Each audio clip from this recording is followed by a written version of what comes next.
Hi guys, I'm Anthony Molinaro. And I'm Timothy Jagger from O'Brien Real Estate with the 10th edition of the Property News for 2023. The real estate news is on the house. Now Tim, Melbourne home prices have again advanced during the month of September according to CoreLogic, which makes it 7 months in a row of increases. Melbourne's increase is only modest though, at 0.4% in its home values for combined dwellings of units and houses, and it is again underperforming as a capital city when we compare it to the other larger capital cities being Sydney, Brisbane, Perth and Adelaide. Over the first quarter of July to September of this financial year, that is, Melbourne has grown 1.3% over the 3 months, whereas Brisbane has achieved 3.9%, Adelaide 4.3%, Perth 3.6% and Sydney 2.5% respectively. Melbourne home prices are now tracking 6.4% off last year's peak of April 2022. And even more interesting is if we chart the home values of the 5 biggest capital cities of Australia pre-COVID, that is, from March 2022 now, Melbourne has recorded only 3.6% growth over that 3.5 years, whereas Adelaide has 49.8% growth, Brisbane 38.9%, Perth 28% and Sydney 17.9%.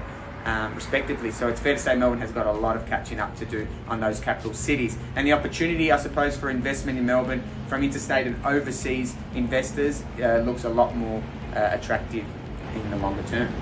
Inflation data for August was released on Wednesday last week, and even though overall inflation increased slightly, we saw annual core inflation, which strips out holiday travel and volatile items such as petrol, fruit and vegetables, decreased from 5.8% to 5.5% in July. As expected, the RBA left the cash rate on hold when they met last Tuesday, and CBA chief economist says he believes rates will remain on hold to mid-2024. Fingers crossed. Now, ratecity.com.au estimates around 155,000 mortgage holders will reach the cliff by the end of this year, with another 450,000 fixed loan mortgages due to expire next year in 2024. Now, to date, ratecity.com.au says Australia has passed that halfway point of mortgage cliff, which is great. But the latest research from Juwai.com, which is even more good news, Tim, it's the number one Chinese portal for Asian buyers as well, has said that Australia is now the top destination for Chinese home buyers, followed by Canada, the UK and the United States. So according to the co-founder and group managing director Daniel Ho, Chinese buyers have emerged from 3 years of border closures with a lot of catching up to do. So Australia is now tracking 76% higher in inquiries from China directly in Q3 of the financial year compared to Q2. Huge numbers.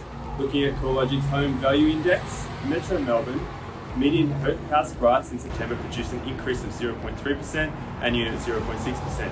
The top 3 municipality areas in Metro Melbourne for capital growth over the last 12 months are Whitehorse, Monash and Manningham. For regional Victoria, the top 3 regions are Mildura, Wellington and Baw Baw. Although regional prices for combined dwelling types was a flat in September with no increase recorded, however, units increased 0.3%, whereas houses diminished 0.1%.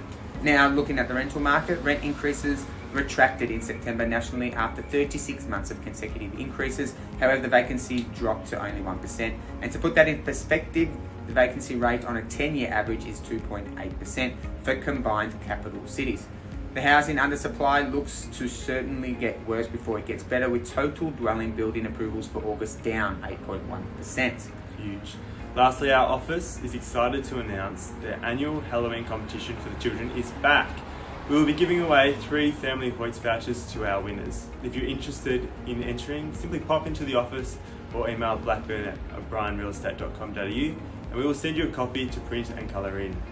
All our entries will be displayed at the front office and our winners will be announced Friday the 27th of October at 12 p.m.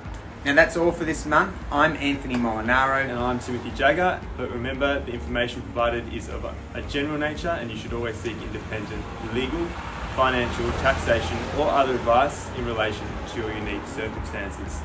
Thank you for tuning into this month's market wrap, and until next month, it's bye for now.